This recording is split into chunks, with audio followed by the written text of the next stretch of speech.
What it do, guys? It's Mickey, Miggy, and we're back at it again with another episode of Game Gab, and we're gonna be talking about Once Upon a Galaxy. Honestly, it took a while to make this video because every time I tried making one, I just kept playing on, and I've been grinding this game for, I believe, for months now. And Once Upon a Galaxy is a quick to pick up and hard to put down card based auto battler available cross platform, aka it's available on mobile and on PC via Steam. So honestly, I've been having a lot of fun with this game and I really just want to talk about it. I want to geek out and nerd out about it. So before we get into it, let's talk flow. So I might be chances are I'm gonna be playing a bunch of games for this video because that's how quick and easy it is to play. So before we get into my thoughts and opinions, I'd like to talk to you guys about the gameplay itself. So let's click on the play button here. So right off the bat, you get to see three icons or three characters on the screen, and these are your captains. So each captain has a corresponding effect that triggers either once in the game or during the game itself. And as you see, Hannibal is on in a paywall, but we'll get into that later on. But we can actually shuffle him or recycle him and we can get a new one. So we're going to be playing Wizard Headmaster here, wherein he can do it. What his ability does is he casts 3 spells to get a random uncommon mage. And then every time I access or use this ability, it upgrades to the next rarity. So from uncommon mage, it becomes a rare mage, so on and so forth. So we're going to play him. And let's get into the game. As the game progresses, I'm gonna discuss the card types and whatnot, and chances are we had already mentioned here the archetype we might be playing, which is the mage, but it's gonna depend on the luck of the draw. So right off the bat, we'll try to make a very tanky lineup, or at least something that will protect us to make sure that we don't end up losing life, because in this game you only have 3 lives. And let's see if we win this battle. If we win this battle, and we don't, just like that, I get to explain the health mechanic here. So, in this game, each round, I'd say, or each match, you have 3 lives, or 3 hearts. So, if the opponent has only 2 or less characters on their board when they defeat you, you only lose half a heart. So, you could take 5 hits before you take a final one. But if they have more than 2, they can shell off or shave off a full heart from your life. Which means if you get dealt with 3 times, you're out. And honestly, that's why it's so quick and easy, because of the life system. It's so fast. Each game is so fast, especially if you don't play it properly. And you're gonna have a really bad time. But then if it's a placer match, aka first place versus second place, each loss will take 1 heart out of your life total. So right now we're just trying to make sure we win the next round, because there's another mechanic involved when you win, when you have half a heart. Okay, looks like we're gonna be winning. Oh no, we tie. So when we tie, no damage is done. But we can take pumpkin spice latte here to heal ourselves. And as I use that, I wanna explain that. So there are 2 types of cards that you can pick from the pool, which is your character cards, or these are the ones that do the damage. They dish out the damage, and you have your spells, wherein sometimes they affect the board, sometimes they affect the slot where the card is in. So you guys have to be more mindful about that. And yeah, these things are overall, those are the 2 card types that you have access to. So very simple, very basic. But as soon as you get into the deeper aspect of things, it becomes a lot more complicated. Or I wouldn't say complicated, because you can still understand it, but a bit more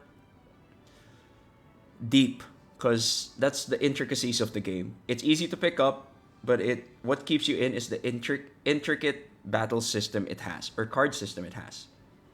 So we're going in for our 3rd round, and hopefully, fingers crossed, that we actually win this round.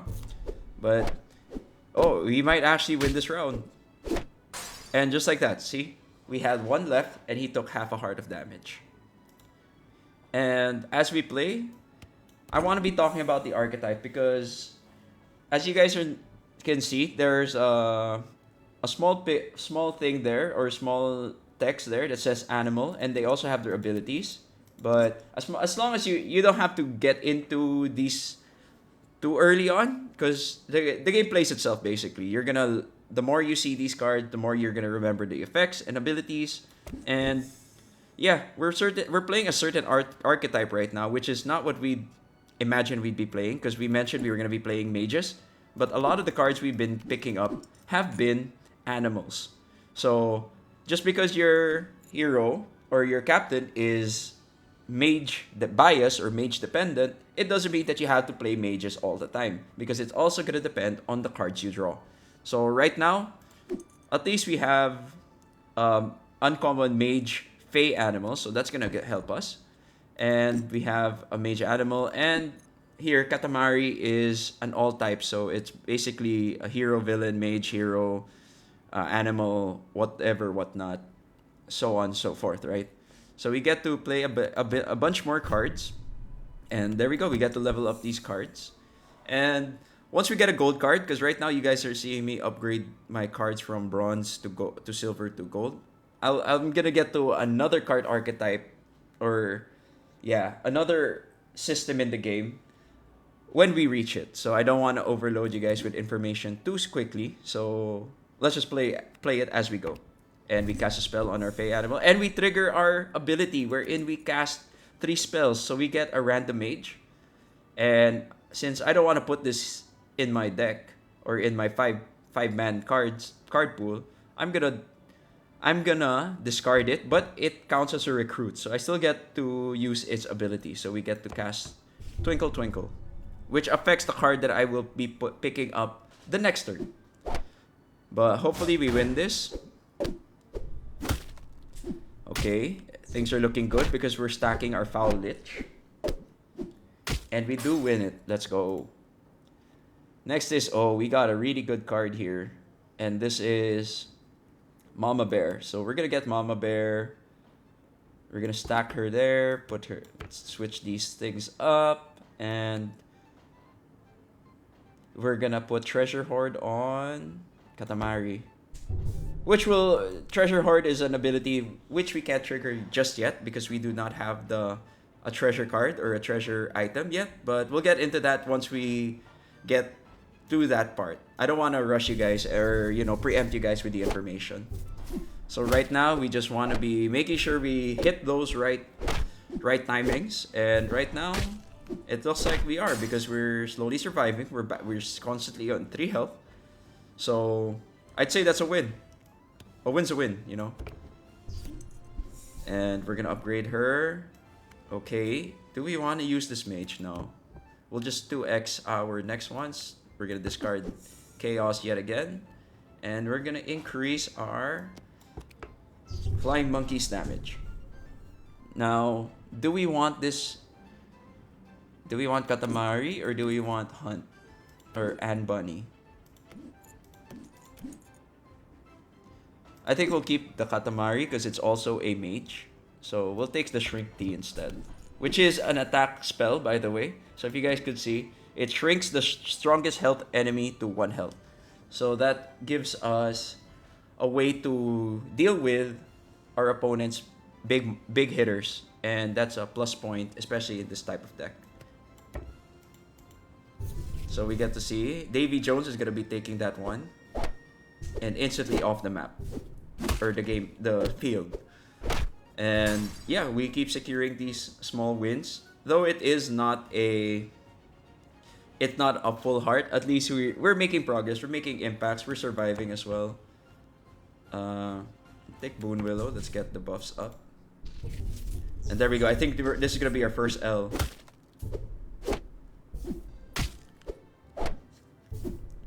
Oh no, I think we're gonna survive, guys. Okay, we take the win. So okay, here we're gonna talk about that one object we kept bringing up, which about Treasure Hoard, and it's gonna be when you recruit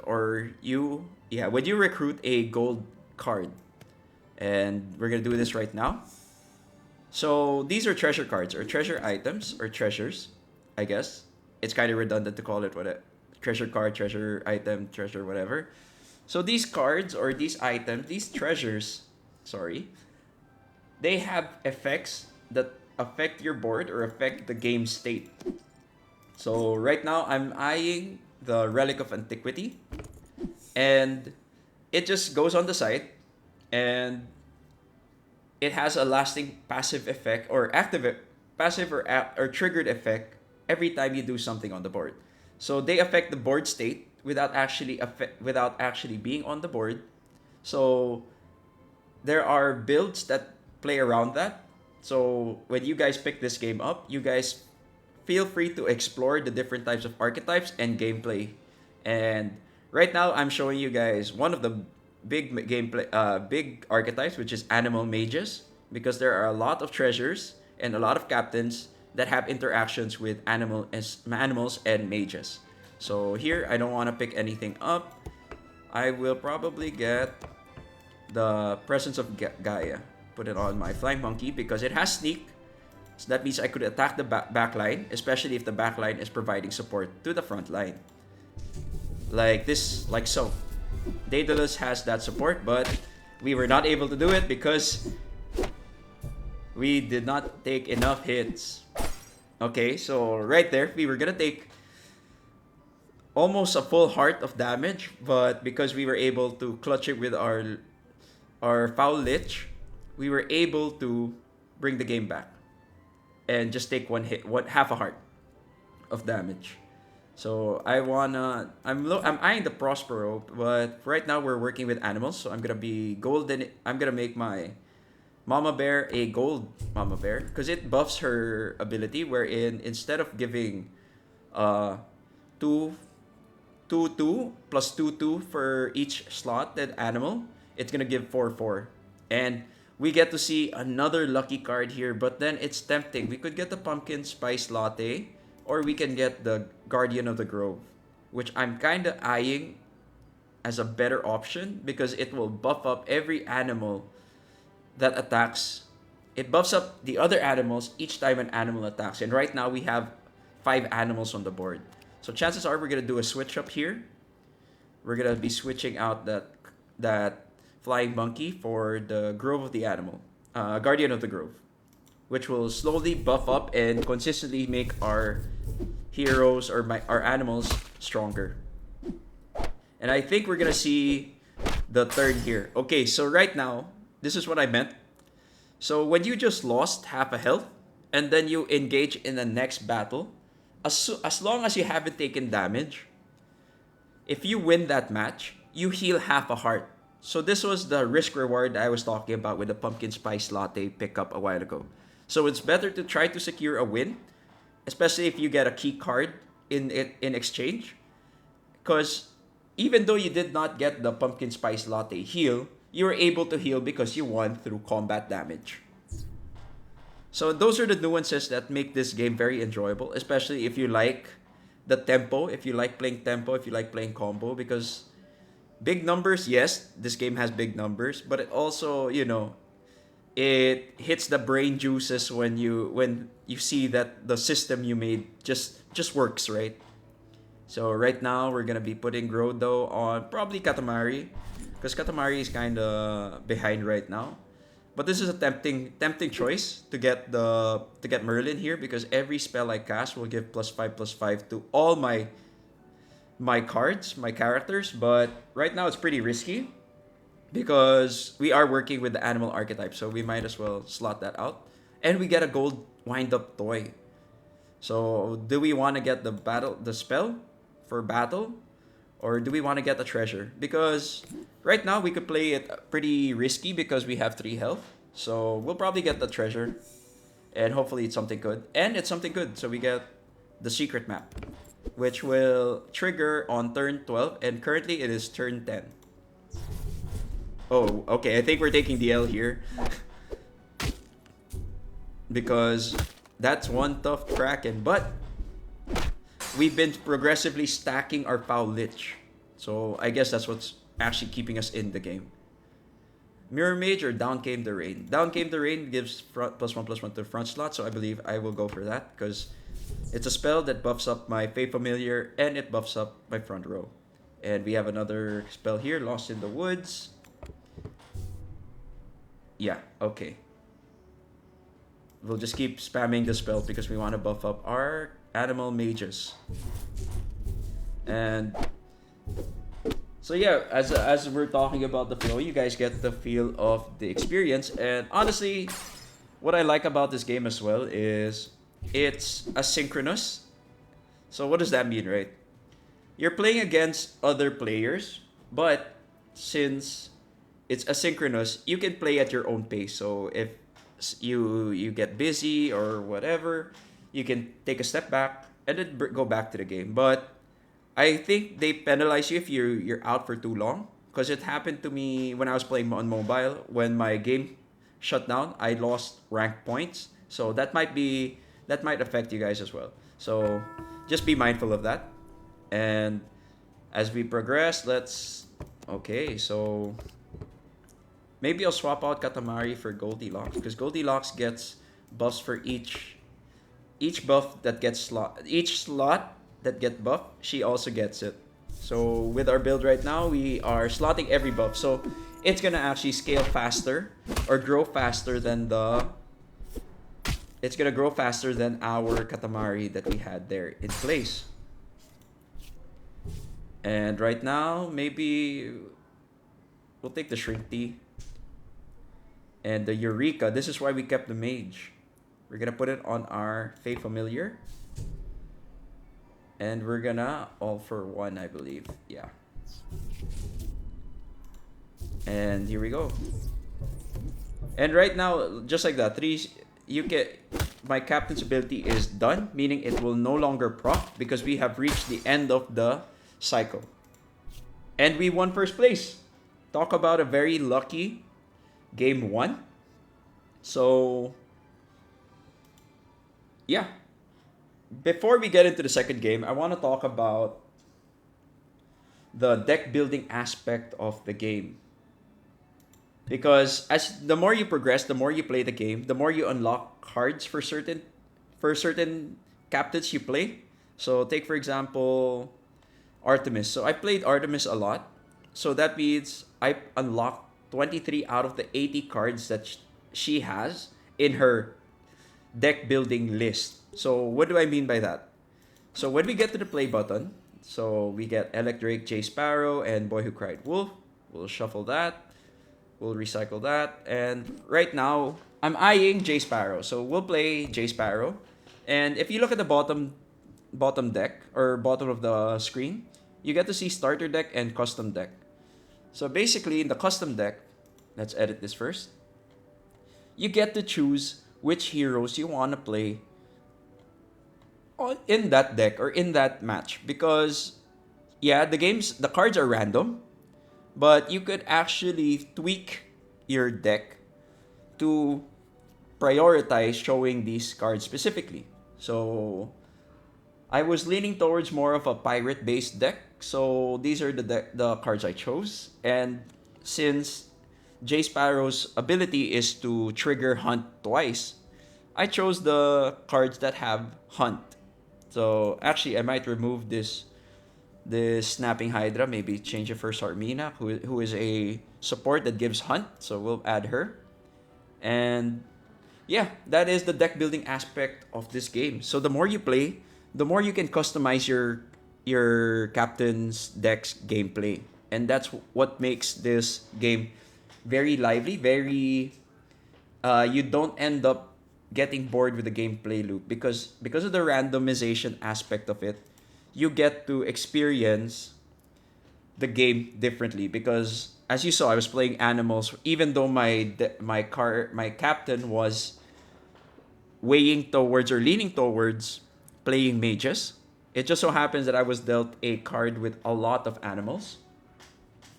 And yeah, so right now we are playing a deck with Captain Jay Sparrow, whose ability is to double the Hunt abilities. And right off the bat, we do not have any heroes, any cards, any characters that have Hunt. So we will just play this game normally. So we get Aladdin and Rose, and we take half a heart. It happens, you know. But since I've already explained the gameplay and the flow. I want to talk about my impressions of the game in the second game. So that's kind of redundant, but we're gonna be talking about my impressions of this game.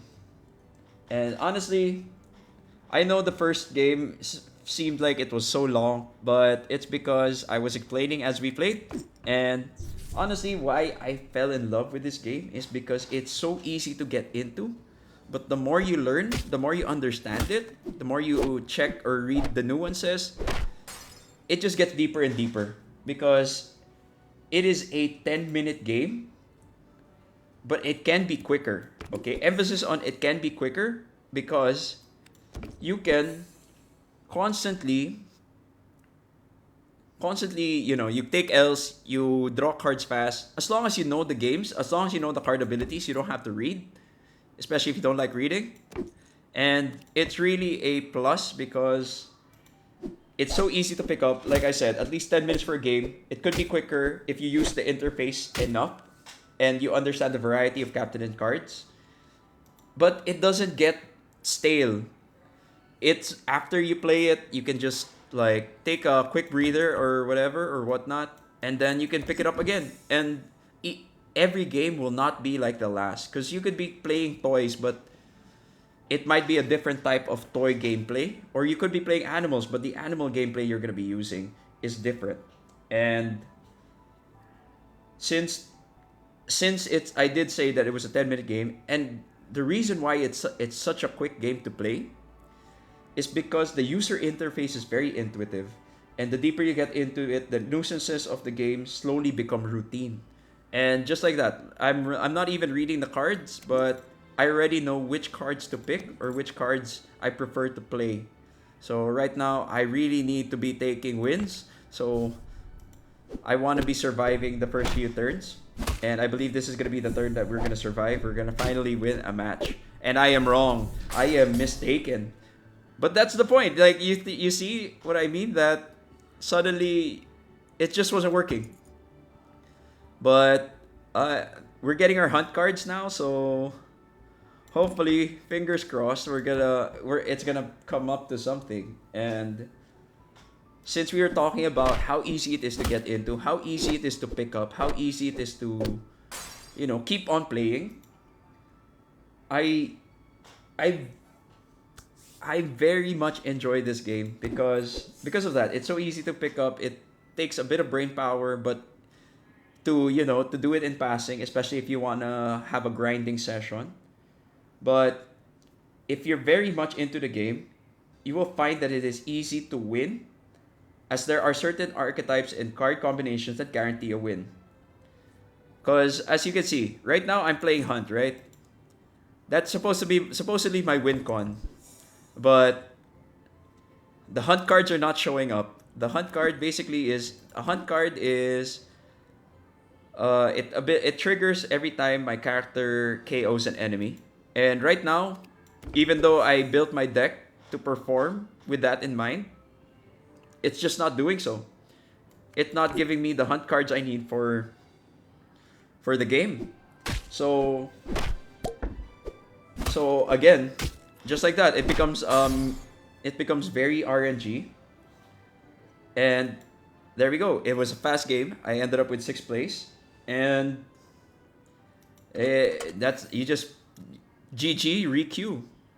GG no re, but we're gonna re-queue, so we're gonna play Maximus now. We're gonna keep playing. We're gonna because even though you take an L like that, you still gain experience for the characters you played, and it still helps because even though you take an L, it progresses your gameplay. It puts cards in your deck for that character, and again, yeah, sometimes it's salty when you feel like you end up in a first versus second place match, and you know that you have no shot, no chance against the first placer because their cards are just better tuned compared to yours, and that's part of the game. Sometimes it's just the luck of the draw that dictates whoever's gonna win or lose a certain match.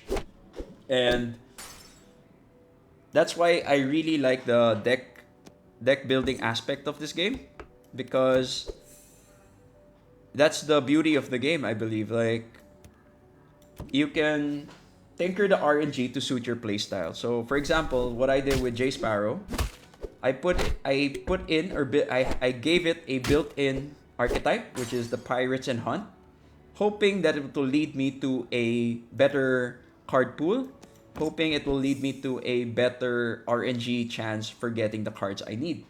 And that's why I'd say that this game is pretty free to play friendly. So as I said, you can tinker with the deck, but you still have to unlock the cards for the deck. And though you can tinker with the RNG to suit your playstyle, like I mentioned, as you unlock cards, the more you play. And that leads me to the point that Once Upon a Galaxy is very free to play friendly. At least for me, it's very free to play friendly. Though, as we saw, there's a paywall for some heroes that we saw. Specifically, as we saw, it was Hannibal and the Boy Who Cried Wolf.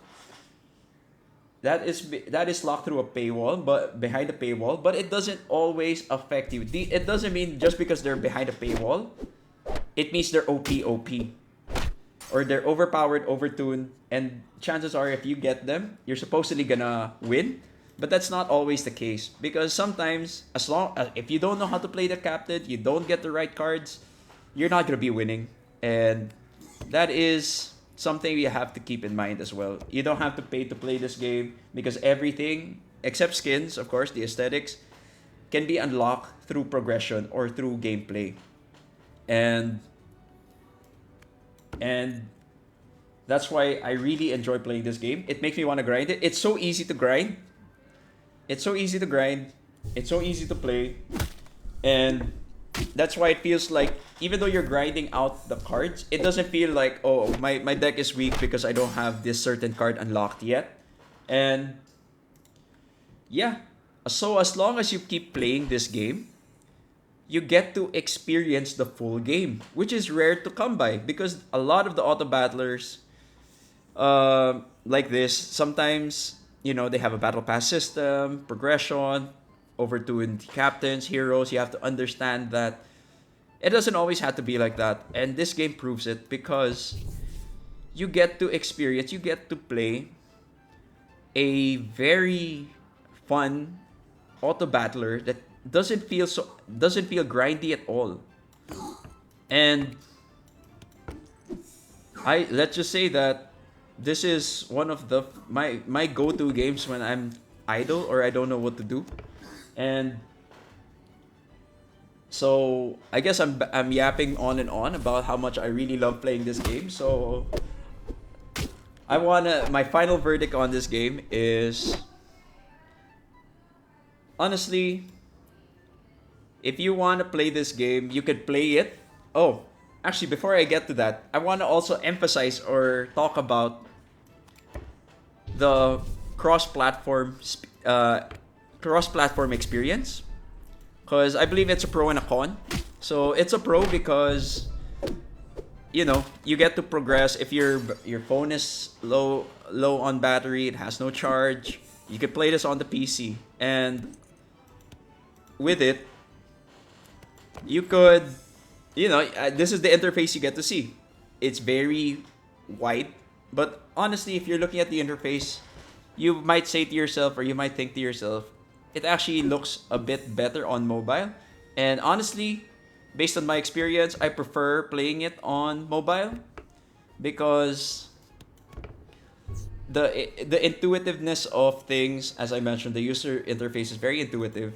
It's a lot easier to play this game on the mobile phone, because it's just one touch, drag and drop, and that's it.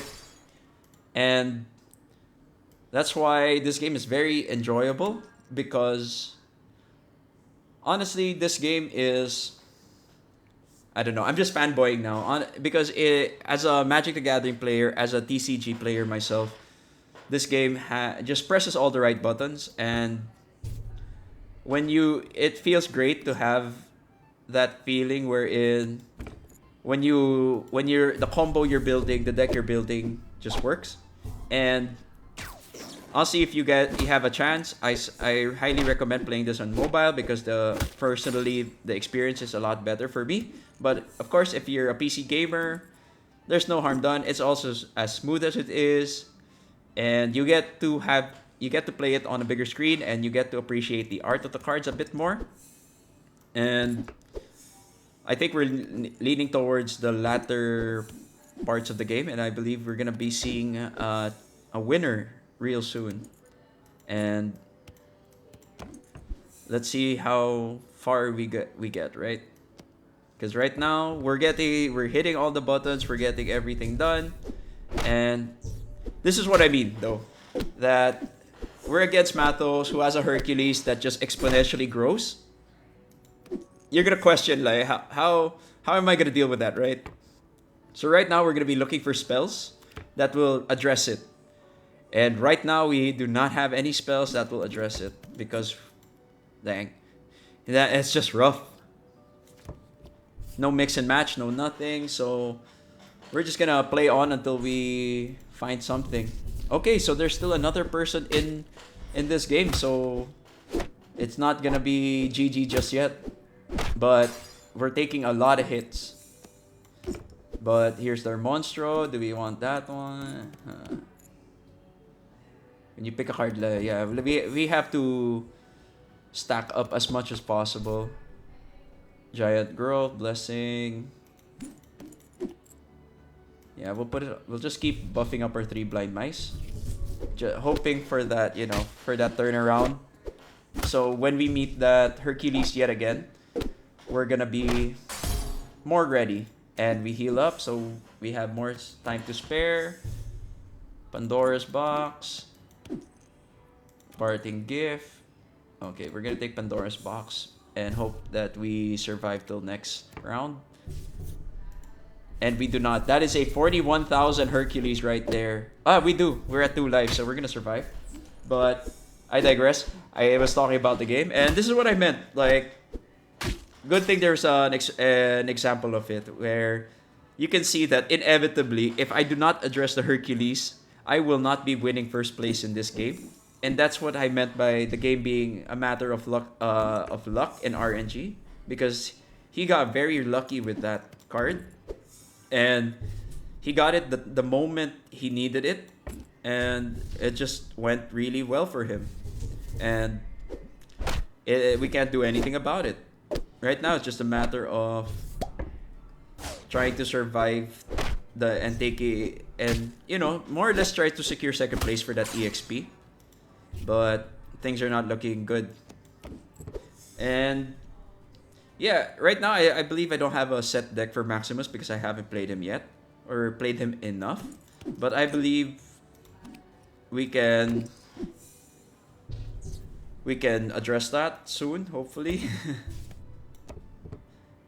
And there, we are currently in third place, so chances are this is GG. That is a 2.6 E6 Hercules that we do not have anything to address with. And yeah, those are the salty finishes I talk about, especially wherein, it's just a matter of a good draw, a good board state. And honestly, that's part of the game because we know that this is a card-based auto battler, and RNG has a big role in the game.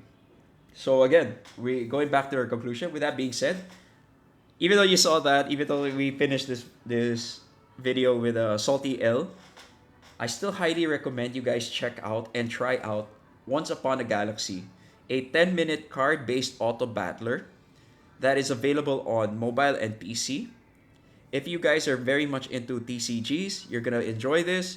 If you guys like quote-unquote balance, free-to-play card-based auto battlers or auto battlers in general, this is worth a try because it's very intricate. It's so easy to pick up. You guys saw me play two games in this video, and they ended, or rather 3. I think I played 3, and they just ended in different ways. So again, I highly recommend Once Upon a Galaxy, a 10-minute card-based third auto battler that allows you to go crazy with the archetypes and the gimmicks.